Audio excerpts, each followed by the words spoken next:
Цифровизация государственных услуг – один из путей снижения доли теневой экономики, а также ключевой фактор развития конкурентоспособности государства. На сегодня в Министерстве финансов практически все услуги доступны в электронном формате. Осуществляется ряд инициатив по цифровизации министерства, которые обеспечивают его прозрачность и сокращение доли теневой экономики, в том числе за счет системы прослеживаемости товаров.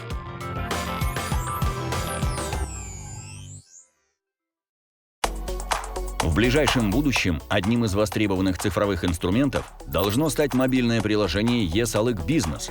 Сейчас ведется его разработка.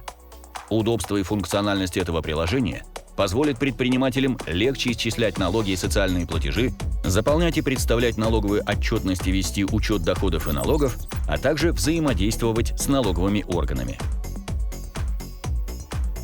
Казахстан одним из первых в СНГ начал внедрение электронных госуслуг, и сегодня наши системы позволяют отследить товар или услугу с момента происхождения до конечного потребителя. Также органы государственных доходов активно проводят меры по упрощению исполнения налоговых обязательств и для физических лиц. И сейчас с уверенностью можно сказать, что цифровые технологии служат и государству, и его гражданам.